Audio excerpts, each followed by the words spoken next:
ज्ञान चैतन्य प्रसारम्। నమస్కారం మన ధర్మం కార్యక్రమానికి స్వాగతం. ఇవాల్టి మన ధర్మం కార్యక్రమంలో మన ధర్మ సందేహాలను నివృత్తి చేసేందుకు మనతో పాటు ఉన్నారు ప్రముఖ ఆధ్యాత్మికవేత్త బ్రహ్మశ్రీ గడ్డమనుగు రామకృష్ణమూర్తి గారు. గురుగారు నమస్కారం. ఓం శ్రీమాత్రే నమః. గురుగారు, ఆషాఢ అమావాస్యను చుక్కల అమావాస్యగా పేర్కొంటారు కదా, ఈరోజు ఎటువంటి విధి విధానాలను అవలంబించాలంటారు? నమ్మితి నా మనంబున సనాతనులైన ఉమామహేషులను మిమ్ము పురాణ దంపతుల మేలు భజింతు గదమ్మ, మేటి పెద్దమ్మ దయాంబురాశివి గదమ్మ, హరిన్ పతిసేయుమమ్మ, నిన్ను నమ్మిన వారికెన్నడును నాశనము లేదు గదమ్మ ఈశ్వరి. రుక్మిణీదేవి గౌరీదేవిని కృష్ణుణ్ణి నాకు భర్త చెయ్యమంటూ ప్రార్థిస్తుంది. అలా చుక్కల అమావాస్య నాడు ప్రతి అవివాహితుడు చేయాల్సిన పని గౌరీదేవిని అర్చించడం. అద్భుతమైన గౌరీదేవి యొక్క మూర్తిని ప్రతిష్ఠించి రోజంతా ఉపవసించి ఆ పూజ అయిన తరువాత ఆ రక్షను ధరించి ఆ దేవతామూర్తిని ఆరాధించగలిగితే తప్పక వివాహం అవుతుంది అన్నది శాస్త్రవచనం. వివాహితులైన వారు ఈ చుక్కల అమావాస్య వ్రతాన్ని చేస్తారు. 100 చుక్కలను పెట్టి ఆ దేవిని ఆరాధిస్తూ ఆ చుక్కల మీద దారపు పోగులు ఉంచి పూజ అయిన తరువాత ఆ దారాన్ని దండగా మార్చుకొని ధరిస్తారు. 100 చుక్కలు 100 సంవత్సరాల జీవన ప్రమాణానికి సంకేతంగా భావిస్తూ తన మాంగళ్యాన్ని కాపాడమంటూ ఆ తల్లిని అద్భుతంగా అర్చించేటువంటి క్రమాన్ని చుక్కల అమావాస్య నాడు అందరూ పాటిస్తూ ఉంటారు. దక్షిణాయనంలో వచ్చే మొట్టమొదటి అమావాస్య ఈ చుక్కల అమావాస్య. దక్షిణాయనము అమావాస్య పితృదేవతలు మనకు చాలా దగ్గరగా వచ్చే ముహూర్తం. అందుకే పితృదేవతల ప్రీత్యర్థం తర్పణాలు ఇవ్వటము, దాన ధర్మాలు చేయటము ఈ పర్వదినాన చెయ్యాలి. అలానే దీప పూజ, పీటల మీద దీపస్తంభాలు ఉంచి దేవతామూర్తిని గౌరీదేవిని దీపకాంతులలో ఆరాధిస్తే ఈ దక్షిణాయనంలో వచ్చే చీకటి నీలో అజ్ఞానాన్ని పెంచుతూ కామోపభోగాల వైపు నీ ఆలోచనను మళ్లించకుండా భగవదారాధన, సత్క్రియాచరణ వీటి వైపు నీ దృష్టిని మళ్లిస్తుంది. ఇలా గౌరీ పూజ, పితృదేవతల ఆరాధన, దీపాలతో దేవీ ఆరాధన, ఈ 3 చుక్కల అమావాస్య నాడు మనం ఆచరించాల్సిన విధి విధానాలు. తద్వారా శ్రేయస్సును పొందుతూ జీవితాన్ని అభ్యుదయ పథంలో ముందుకు నడిపించవచ్చు. గురువుగారు, భవబంధాలు అంటే ఏమిటి? ఈ బంధాలు ఎన్ని రకాలు? భవము అంటే పుట్టుక, బంధము పుట్టిన తరువాత నీకు ఏర్పడేటువంటి సంబంధాలు. నిజానికి ప్రతి జీవుడి యొక్క అంతిమ లక్ష్యం పరమాత్మను చేరుకోవటం. కానీ అలా చేరుకోకుండా అడ్డుపడేటువంటి అనేకమైన అవరోధాలే పాశాలు అని పిలువబడతాయి. పశువును మనం తాడుతో బంధిస్తాం. జీవుడికి ఇలాంటి తాళ్ళు చాలా ఉన్నాయి. మొట్టమొదటి పాశము పశుపాశమే అని పిలువబడుతుంది. పశుపాశము అంటే తల్లి గర్భంలో ఉన్నప్పుడు ఆ మాతృ దేవత యొక్క పేగుతో ప్రతి జీవుడికి ఏర్పడే బంధాన్ని పశుపాశము అంటారు. తర్వాత పాశము భవపాశము. పుట్టుక అనేది నీకు ఒక పాశమే, ఒక బంధనమే. ఇహ బంధపాశము అంటే నీ పుత్రులు, మిత్రులు, భార్య, బంధువులు వీళ్ళ మీద నీకున్నటువంటి ఆలోచన, ఆకర్షణ బంధంగా నిన్ను ఉచ్చులో పడేస్తుంది.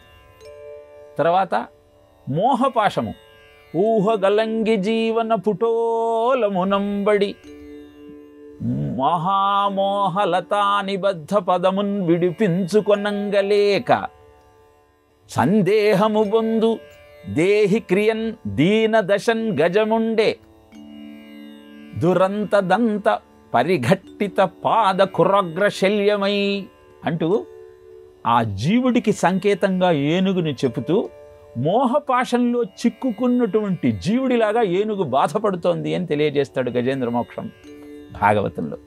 ఇహ ఆశాపాశం, ఎంత సంపాదించినా ఇంకా సంపాదించాలన్న ఆలోచన. సదా మోహాటవ్యాంచరతి అంటూ ఆశా శాఖ స్ఫటతి ఝటతి స్వైరమథిత అంటాడు శివానంద లహరిలో శంకర భగవత్పాదుల వారు. అది ఆశాపాశం. ఇవన్నీ మనకు కనపడేవి. కనపడింది కర్మపాశం. మనం ఆచరించే కర్మలే మనకు బంధనాలై మనల్ని కట్టిపడేస్తాయి. తర్వాతది సంసార బంధం.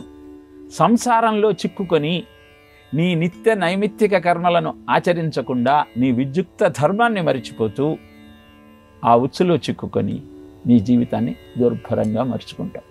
అందుకే భార్యా బిడ్డలు, బంధుజనాలు కడదాకాని వెంట రారురా, కర్మఫలాలే భవబంధాలు కనరాజనుడా ఈ సత్యాలు అంటూ మోహముద్గరంలో ఆదిశంకర భగవత్పాదులు మానవ జీవితంలో ప్రతి జీవుడు ఎదుర్కొనేటువంటి బంధాలనన్నింటినీ చక్కగా వివరిస్తారు. తెలుసుకొని ఆ పాశముల నుంచి బయటపడి పరమాత్ముడిని చేరుకునే ప్రయత్నం చేస్తారు. గురుగారు, అంగిర మహర్షి అంటే ఎవరు? అంగిరసులకు అంగిర మహర్షికి ఉన్నటువంటి సంబంధం ఏమిటి? సప్తర్షులలో అంగిర మహర్షి ఒకడు. అంగిర, అత్రి, భృగు, కశ్యప, గౌతమ, కృష్ణ, వశిష్ఠ ఇలా కృష్ణయజుర్వేదం ఈ సప్తర్షుల యొక్క విశిష్టతను మనకు వివరించింది. అంగిరసుడు మహాతపశక్తి సంపన్నుడు. దక్ష ప్రజాపతి పుత్రిక అయిన స్మృతిని వివాహం చేసుకుంటాడు. ఈ అంగిరసుని యొక్క సంబంధీకులే అంగిరసులు అని పిలువబడతారు. ప్రణవార్థాన్ని ప్రపంచానికి వివరించటంలో అగ్రగాములు అంగిరసులు.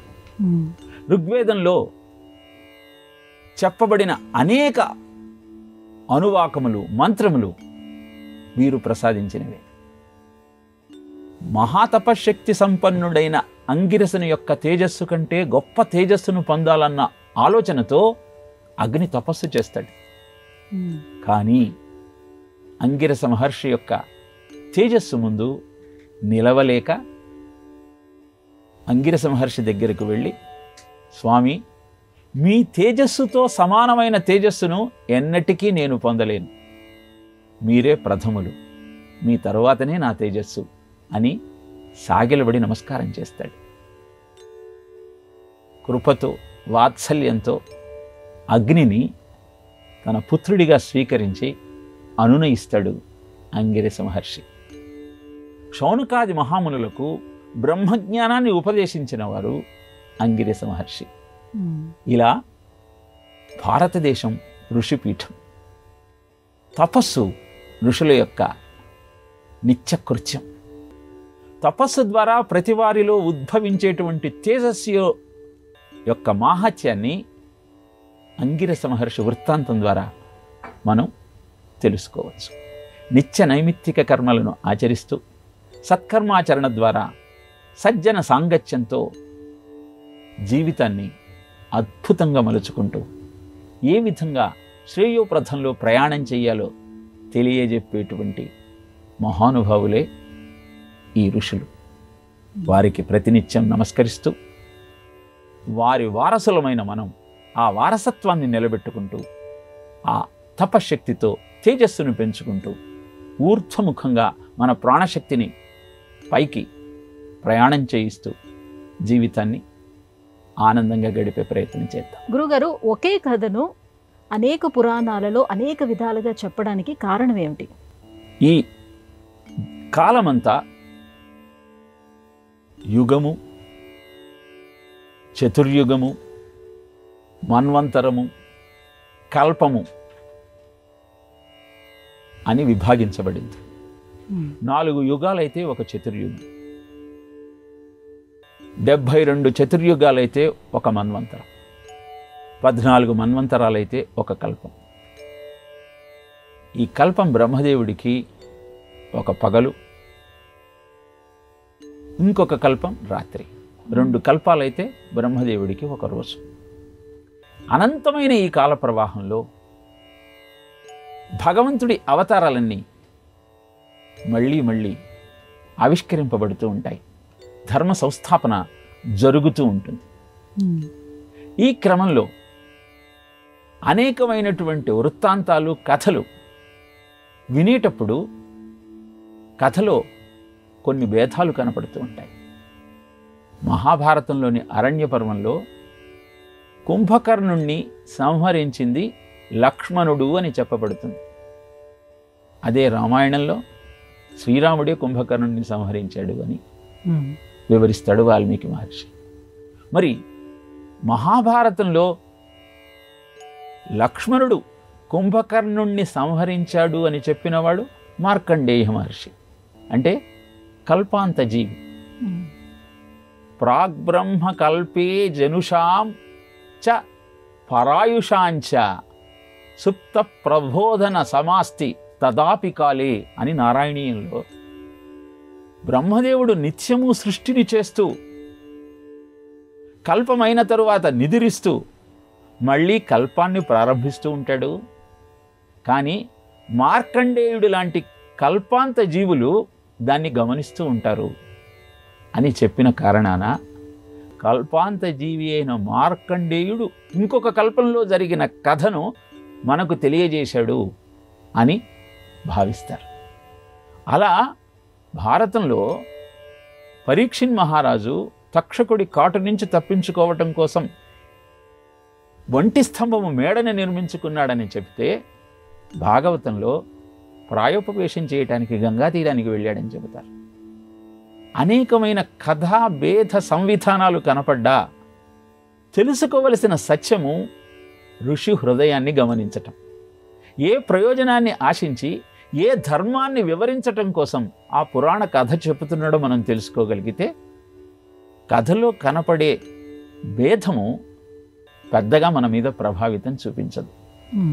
కనుక సత్యాన్ని గ్రహిస్తూ ఋషి హృదయంలోని ఆంతర్యాన్ని గమనిస్తూ ఆ ఋషి హృదయంలోని ఆంతర్యాన్ని మన జీవనానికి అన్వయించుకుంటూ మన జీవితాన్ని సుసంపన్నం చేసుకునే ప్రయత్నం చేద్దాం.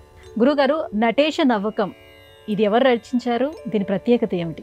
సదంచిత ముదంచిత నికుంచిత పదం జల జలంచిత మంచు కటకం పతంజలి దృగంజన మనంజన మచంచల పదం జనన భంజనకరం కదంబ రుచిరంబరవసం పరమమంబుద కదంబక విడంబక గళం చిదంబుదిమణిం బుధహృదంబుజి రవిం పరచిదంబుది నటం హృది భజ. నటేశ నవకంలో 10 శ్లోకాలు ఉంటాయేమో, దాంట్లో 9 ఆ శివుని యొక్క అద్భుతమైన మహత్యాన్ని కీర్తిస్తూ ఉంటే 10వ శ్లోకం ఫలశ్రుతి. దీన్ని రచించినవాడు పతంజలి. ఎందుకు రచించాల్సి వచ్చింది అన్నటువంటి సందర్భాన్ని మనం గుర్తు చేసుకుంటే మన హృదయం ఆనందార్ణమవుతుంది. ఆదిశేషుడి మీద నిద్రిస్తున్నటువంటి శ్రీమన్నారాయణుడు పరవశంతో పొంగిపోతూ ఉంటాడు. ఆయన బరువు మాటిమాటికి పెరుగుతూ ఉంటుంది. భరించలేని ఆదిశేషుడు, స్వామి మీ బరువు ఎందుకు పెరుగుతోంది అని ప్రశ్నిస్తాడు. నేను శివతాండవాన్ని వీక్షిస్తున్నానయా, ఆ సంతోషంతో నా ఆనందానికి అవధులు లేకపోయింది, అందుకే నా బరువు పెరుగుతుంది అనగానే ఆదిశేషుడు, స్వామి నాకు కూడా ఆ శివతాండవం చూడాలనుంది అని అభ్యర్థిస్తాడు. అయితే భూలోకానికి వెళ్ళి సాధన చెయ్యమని సలహా ఇస్తాడు శ్రీమన్నారాయణుడు. సూర్యుడికి అర్ఘ్యమిస్తున్నటువంటి స్త్రీమూర్తి అంజలిలో పడి పతంజలిగా ప్రసిద్ధికెక్కినటువంటి ఆదిశేషుడు అహోరాత్రాలు తపస్సు చేసి కైలాసానికి వెళ్తాడు. కైలాసంలో శృంగి భృంగి శివుడు తాండవం చేస్తుంటే తాళధ్వనులు చేస్తూ ఉంటారు. కానీ అలా తాళధ్వనులతో శివుడికి సంతోషాన్ని కలిగించలేక తన శబ్దమే ఢమరుక నాదంగా మార్చుకొని శివుణ్ణి కీర్తిస్తూ నటేశ నవకాన్ని జపిస్తాడు. సంతోషించిన శివుడు ఆ పతంజలిని తన ఒంటి మీదికి ఆవాహన చేసుకొని అద్భుతమైన శివతాండవం చేస్తాడు. శివుడి యొక్క భక్త వత్సలతకు నిదర్శనం నటేశ నవకం. విచిత్రం ఏమిటి అంటే ఈ స్తోత్రంలో పదాలను ఉచ్చరిస్తూ ఉంటే ఢమరుక ధ్వని నాదం మనకు వినపడుతుంది. 108 శివనామాలు దీనిలో మనకు దర్శనమిస్తాయి. వీటిని ఉచ్చరించిన విన్న ప్రాణాయామం చేసినటువంటి ఫలితం దక్కి నిరంతర అభ్యాసం వల్ల నీకు మోక్షం కలుగుతుంది అని పెద్దలు చెబుతారు. అలాంటి అద్భుతమైన ఈ నటేశ నవకాన్ని కంఠస్థం చేసి పిల్లల చేత మీరు చెప్పించగలిగితే వాళ్ళ శక్తియుక్తులు, బుద్ధి, ప్రతిభా పాఠవాలు అద్భుతంగా వర్ధిల్లుతాయి. గురుగారు, బకబంధక న్యాయం అంటే ఏమిటి? బకము అంటే కొంగ, బంధనము అంటే దాన్ని బంధించాలన్న ప్రయత్నం. 2 మిత్రులు నది ఒడ్డున నిలబడి ఉన్నటువంటి ఒక బకాన్ని బంధించాలనుకున్నారు. ఏం చెయ్యాలని ఆలోచనలో పడ్డారు. మొదటివాడు అన్నాడు, అది కళ్ళు మూసుకున్నప్పుడు దాని నెత్తి మీద ఒక వెన్నముద్దను పెడదాం. ఆ వెన్నముద్ద కరిగి కిందికి జారుతున్న క్రమంలో అది పరిసరాలను మర్చిపోతుంది. అప్పుడు వెళ్ళి దాని మెడను పట్టుకుందాం అంటే రెండోవాడు అన్నాడు, ఎలాగూ మనం మెడను పట్టుకొని దాన్ని బంధిద్దాం అనుకున్నప్పుడు వెన్నముద్ద ఎందుకు, మొదటే మెడను పట్టుకొని బంధించవచ్చు కదా అని తరుణోపాయం చెప్పాడు. ఈ బకబంధక న్యాయం గురించి ఎందుకు ప్రస్తావిస్తారంటే సులభంగా అయిపోయే కార్యక్రమాలను కూడా విపరీతమైన ఆలోచన ధోరణితో అతి క్లిష్టంగా మార్చుకొని అనంతరం అవస్థపడే వారిని చూసి బకబంధక న్యాయాన్ని ప్రస్తావించటం జరుగుతుంది. ఇలా ప్రవర్తించేవారెవరు అంటే సందేహం లేకుండా మనమే. ఏవం దుర్లభ్య వస్తున్యపి సులభతయా హస్తలబ్ధే యదన్యత్ తన్వా వాచా ధియా వా భజతి బదజన క్షుద్రతైవ స్ఫుటేయం ఏతే తావద్వయంతు స్థిరతర మనసా విశ్వపీడాపహచ్చై నిశ్శేషాత్మానమేనం గురుపవన పురాధీశమేవాశ్రయామః అంటాడు నారాయణీయులు.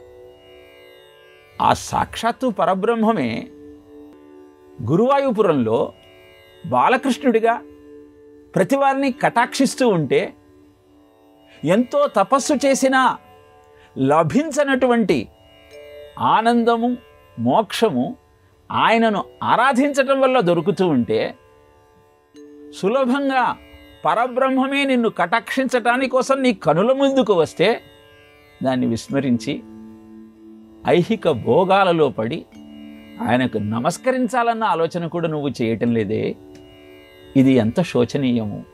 ఏవం దుర్లభ్య వస్తున్యపి సులభతయా హస్తలబ్ధే. అతి దుర్లభమైనటువంటి ఆ పరమాత్మ సులభంగా నీ చేతికి చిక్కుతూ ఉంటే ఎందుకు ప్రజలంతా ఆయనను విస్మరిస్తున్నారు? బతజన క్షుద్రతైవ స్ఫుటేయం. ఇది క్షుద్రత కాక మరేమవుతుంది? కానీ మనం ఏవం దుర్లభ్య వస్తున్యపి అంటూ దుర్లభమైన వస్తువు గురించి ప్రస్తావన చేసి ఏతే తావద్వయంతు స్థిరతర మనసా విశ్వపీడాపహచ్చై, స్థిరమైన బుద్ధితో విశ్వంలో ఉన్న పీడలన్నింటినీ నివారించడం కోసం మనమంతా ఆ గురువాయూరు పురాధీశుణ్ణి ఆశ్రయిద్దాం అని అద్భుతమైనటువంటి భక్తితో ఆ ఉన్ని కృష్ణుణ్ణి ఆరాధిస్తే అన్ని సమస్యలు పరిష్కరించి ఆరోగ్యంతో పాటు ఆనందం కూడా నీ సొంతమవుతుందన్న సత్యాన్ని నారాయణీయంలోని మొదటి దశకంలోని 2వ శ్లోకంలో చెప్పాడు. ఇప్పుడు బకబంధక న్యాయంలో ఏ విధంగానైతే సులభంగా బంధించాల్సినటువంటి ఆ కొంగను అత్యంత క్లిష్టమైన పథంలో బంధించాలనుకున్నారో, అలానే ఆ పరమాత్మను విస్మరించి అనేకమైన ఇతర సాధనాల ద్వారా నీ మనస్సును బంధించాలనుకుంటే, ఆనందం కోసం ఎక్కడెక్కడో వెతికితే పరాంచకాని వ్యతన స్వయంభూ తస్మాన్ పరాన్న పశ్యతి అంతరాత్మన్ అంటుంది ఉపనిషత్తు. ఎక్కడో భగవంతుడున్నాడని నువ్వు వెతుకుతున్నావు, కానీ నీలోనే తిష్ట వేసుకొని నిన్ను కాపాడటం కోసం అనుక్షణం వేచి చూస్తున్నాడన్న సత్యాన్ని నువ్వు గమనించటం లేదే అని ఉపనిషత్తును ఘోషించినటువంటి సత్యమే బకబంధక న్యాయంగా అభివర్ణిస్తూ నారాయణీయంలో మరొకసారి నారాయణ భట్టాత్రి ద్వారా మనకు తెలియజేయబడింది. కనుక అద్భుతమైన ఆ స్వామి యొక్క కరుణా కటాక్ష వీక్షణాన్ని అందుకోవటం కోసం ఆయనను అర్చిస్తూ మన మనస్సు అనే కొంగని బంధించి ఆయన పాదాల దగ్గర ఉంచే ప్రయత్నం చేయగలిగితే సులభంగా ఆ సుఖము, శాంతి, ముక్తి నిసంతం. గురువుగారు, మకరము చూసినా నికరము తెలియను, ఏకమనేకము అనేకము ఏకము అనే కీర్తనలో దాగి ఉన్నటువంటి జీవిత సత్యం ఏమిటి? నీరాట వనాటములకు పోరాటం వెట్లు గలిగే, పురుషోత్తముచే అరాటమెట్లు మానెను, ఘోరాటవిన భద్రకుంజరమునకున్ అన్న పద్యంతో భాగవతంలోని గజేంద్ర మోక్ష కథ ప్రారంభమవుతుంది. నీరాటము అంటే మొసలి, వనాటము అంటే ఏనుగు. నీళ్లల్లో ఉండేటువంటి మొసలికి, అరణ్యంలో సంచరించేటువంటి ఏనుగుకు అసలు యుద్ధం ఎందుకు జరిగింది? జరిగినప్పుడు ఈ రెండు జంతువుల యొక్క స్థితిని గమనించి పురుషోత్తముడే ఆ ఏనుగుని కాపాడటం కోసం ఎందుకు వచ్చాడు అన్న అద్భుతమైన పద్యంలోని ఆంతర్యాన్ని గమనించగలిగితే మన నిత్య జీవితంలో మనం ఎదుర్కొనే సమస్య, దాని పరిష్కారము మనకు అవగతమవుతుంది. దాన్నే ఈ గీతంలో ప్రస్తావన చేశారు. మకరము అంటే మొసలి. ఆ మకరాన్ని, ఆ మొసలిని చూస్తే నికరము అంటే నిత్యము, సత్యము ఏమిటో నీకు అర్థమవుతుంది. ఏమిటి ఆ సత్యము అంటే, మొసలి మృత్యువుకు చిహ్నం, ఆ ఉన్న కాసారం సరస్సు సంసారానికి చిహ్నం, ఏనుగు జీవుడికి చిహ్నం. ఎటో ప్రయాణం చేస్తూ అన్నిటితో కలిసి ఆ పరమాత్మను చేరుకోవాలన్న లక్ష్యాన్ని మరచి దాహం వేసి సరస్సులో ప్రవేశించింది ఏనుగు. అలానే పరమాత్మ వైపు ప్రయాణం చేయాల్సిన జీవుడు తన లక్ష్యాన్ని మరిచి సంసారం అనేటువంటి కొలనులోకి ప్రవేశించాడు. అక్కడ ప్రవేశించి ఊరికే ఉన్నాడా? లేదు. ఆ జలాన్నంతా తన తొండంలోకి స్వీకరించి ఆకాశం వైపుకు వెదజల్లటం ప్రారంభించాడు. అంటే సంసారంలోకి ప్రవేశించినప్పుడు ధర్మబద్ధమైన జీవితాన్ని నువ్వు గడిపితే తద్వారా కూడా నువ్వు ముక్తిని పొందవచ్చు. అలా చెయ్యవు. గర్వంతో, బలముందన్న అహంకారంతో ఇష్టం వచ్చినట్టు ప్రవర్తిస్తావు. ఇలా చేస్తే ఏమవుతుంది? మృత్యువు రూపంలో నిన్ను కబళిస్తుంది. అదే మొసలి. ఈ మొసలిని చూస్తే నీకు నికరం తెలుస్తుంది. అంటే అహంకారంతో, దర్పంతో ప్రవర్తించే నీ జీవన విధానము నీకు ఎంత హాని చేస్తుందో అర్థమవుతుంది. ఏకమనేకము అనేకము ఏకము, అది గుర్తించకుండా ప్రవర్తిస్తే అనేకమైనటువంటి జన్మలెత్తుతూ ఏకము అయినా నిత్యమైన సత్యమైన పరమాత్మను చేరుకోవాలన్న సత్యాన్ని నువ్వు తెలుసుకో. అదే మకరము చూసిన నికరము తెలియను, ఏకము అనేకము అనేకము ఏకము అన్నటువంటి కీర్తనలోని ఆంతర్యం. గురుగారు, ఇవాటి మన ధర్మం కార్యక్రమంలో మాకు వచ్చినటువంటి ఈ సందేహాలన్నీ కూడా నివృత్తి చేసినందుకు ధన్యవాదాలండి. కృష్ణార్పణం. ఇది ఇవాటి మన ధర్మం కార్యక్రమం. రేపటి మన ధర్మం కార్యక్రమంలో మళ్ళీ కలుసుకుందాం. నమస్కారం. ఈ కార్యక్రమాన్ని తిరిగి చూడాలనుకుంటే www.youtube.com/ETV Life Spiritual లో చూడవచ్చు.